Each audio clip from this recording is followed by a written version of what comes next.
Hey people, so I might have spoken too soon in my last video about this shoe when I said I'd get back to you in a week or so with more thoughts on this one. Well, I just had my first run in it and honestly it felt great after the run. Then I hit the gym after, still felt good, so I figured why not drop a video to share some early impressions. Very early, to be clear. I've only done one run so far. It was a short 11-kilometer session. Started with a 2.4-kilometer warm-up, then went to a 4x800 meter at 10k paces with 200-meter jogs in between. I followed it up with 4x300 meters at 5k paces with 300 or so meter jog rest just to see how well this does at faster paces. I wrapped it up with a 2-kilometer cool down afterwards. So stick around if you want to hear more of my thoughts about this shoe. So with my first steps walking out of the house, the shoe felt a bit weird. The forefoot stiffness and the curved rocker gave me that sort of Geta sandal or those Japanese wooden sandals. Something was poking right up here. I think it's the carbon plate that's curved right in here, and it was stiff up front with some give in the heel. It was awkward at first, but I got used to it pretty quickly. Once I started running, it felt stiff, especially at slower paces. I noticed some good soft compression, especially in the midfoot, but not a smooth turnover. As the run progressed though, things settled in, and after the warm-up, it started to feel livelier. Not bouncy, but there was some good response, a little bit springy. Once the stiffness wore off a bit mid-run, I got into a good rhythm. The foam compresses slightly and then quickly rebounds, so it does have good response and a very snappy energy return. In terms of softness, it's not soft that goes down all the way. It's cut short just to feel cushioned enough, and it quickly decompresses, but the feeling isn't much of a pop as you feel more of the rolling sensation. You feel the roll more rather than the quick energy return because of the quick turnover and snappiness. This might make some feel that this shoe is firmer, but it's really not. It's not squishy soft, but I wouldn't also call this firm. It does have that good soft initial compression, but the rebound is just pretty quick. The heel also feels a bit softer than the forefoot, which is more rigid, and the midfoot gives a tiny bounce if you hit perfectly in the middle. During the slower jogs between the intervals, it handled relaxed paces pretty fine for me. The 4mm drop encourages a midfoot or forefoot strike, but when heel striking, the transition is pretty smooth. It's because the heel is softer, then you transition to the more rigid forefoot. The roll just feels quite natural. Also because of the low drop, you're not striking heavily on the heel. Plus the heel rocker is quite pronounced, so it sort of feels seamless rolling through your gait. Compared to my A6 S4 Plus Yugiri, which also leans towards a high cadence and even promotes it, the C202 G9 feels more natural at a steady pace and doesn't quite feel like a high cadence shoe, only when compared to this one. Both feel nice at a high cadence, but because this shoe feels more natural at slower paces, the S4 Plus Yugiri feels like you're faster at a slow pace because you're forced a bit on that higher cadence. With this shoe, once you pick up the pace, it just clicks, and this feels quicker, more snappier than the S4 Plus. At faster paces below 4 minutes 30 per kilometer, it feels good. Again, it's very light, snappy, but not quite steady. It's at 4:30 or 5:30 minutes per kilometer where it feels more locked in and steady. Still quick, but steadier in those paces, for my paces. At a slower 5:30 to 6 minute per kilometer pace, the S4 Plus Yugiri feels more chill. Still efficient, but more of a nice groove compared to the snappier feel of the C202 G9. To cut all I said short, the C202 G9 doesn't force a high cadence at slower paces, and it still handles it well. When you pick up the pace though and pick up your cadence, that's where it really clicks.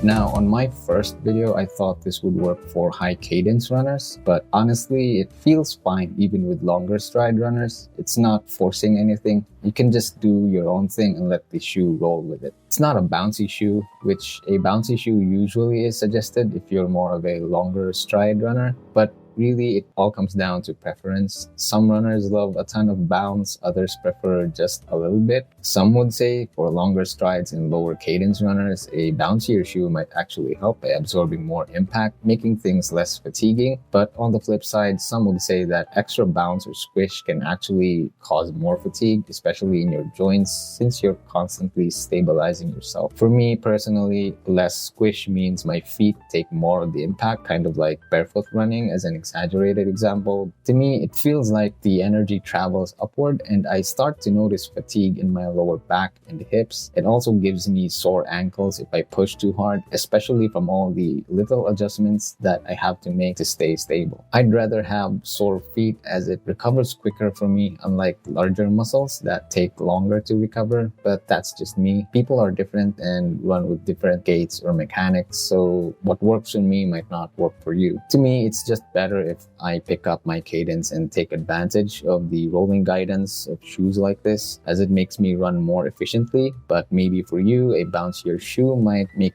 you feel like facilitates you to run better. So it's really down to your personal preference. Before I talk more about this shoe, please do note that this might break in and feel more natural over time. Both the plate and the foam may soften up. That snappiness or stiffness might be just because it's new. Take some of what I said with a grain of salt. It might turn out different in the future. And like I said, after a week or so, if I take this to more than 50 kilometers or up to 100, things might change. And if it does change, I'll update you guys in another video I'll drop about this shoe.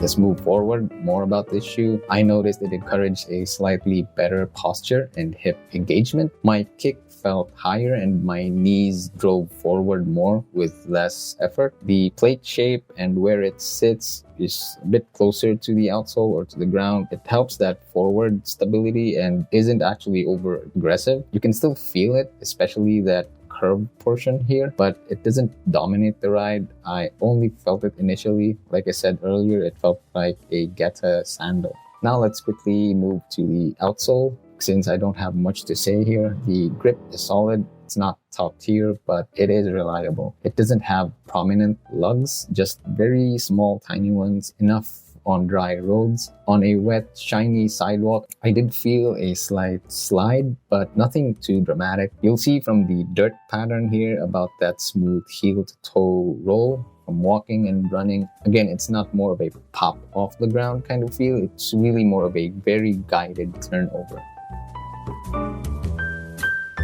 Now, onto something that I don't like about this shoe, and it's the upper fit, specifically around here in the heel and in the top of the foot. I had heel slipping and I had to stop mid-run to retighten the laces. There's no runner's knot eyelet and the stretchy laces really don't hold well in place. After tightening them up a bit more, lockdown was actually much better, but it did create more pressure in the top of my foot. It wasn't painful, it was just slightly uncomfortable. You do notice it because you have to tighten them too much just to get the proper fit or lockdown of the shoe. The laces are also pretty very long, which gets annoying. You could put a hole here or add an eyelet if you're feeling brave. That is a risky move and you could tear the upper. Once I got the lockdown sorted though, the connection with the shoe improved a lot. You do get that discomfort again here in above your foot. In terms of the material used in the upper, it is actually decent and it's very breathable. Also is more durable. Not as flexible as I'd like, especially here near at the top of the toes. As I said, I had to tighten them too much. While it's not really that stiff, it's also not that soft. So when your toes do hit here, it does cause some slight discomfort. Probably if the run gets to a very long duration, like 3 hours, 30 minutes, which this shoe is actually designed for. So if you really need more room and you can get away without having to tighten them too much, then that's good. If you need that very snug, proper lockdown, you will lose that volume here. Now that could just be my foot shape and we all have different foot shapes. So what I'm saying here might not really affect you. That said, it feels more durable than many sock-like uppers. So it could last longer if you plan to train in this one as well. For the price, around 7,000 pesos or $130, it is a solid option. It's lighter and more refined than shoes like the 361 Flame 3 or 4, which are cheaper than this one. They have that similar snappy feel, but this one feels more balanced overall. Compared to the 361 Furious 2.0, which is more bouncy and might appeal to runners who are looking for that trampoline bouncy type of feel. This isn't that, but if you like that snappiness with some springiness instead of a pure bouncy ride, then this could be it. As I said earlier, this shoe does have that quick energy return, but the Furious is more about a softer compression and rebound. I got that info from this guy. You might need to transcribe to English using AI if you don't understand what he's saying. I'll also link his video in the description.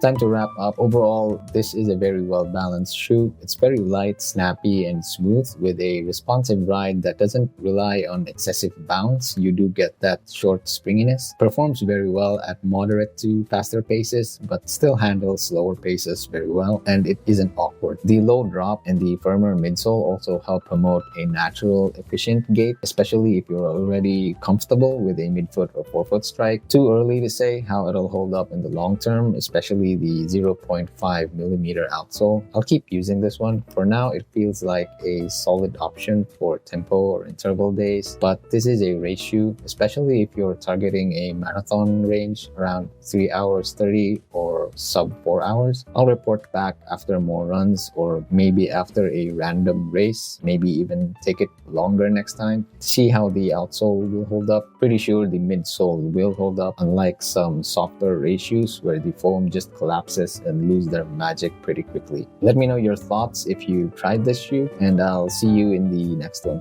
Keep running, stay fit, and be kind.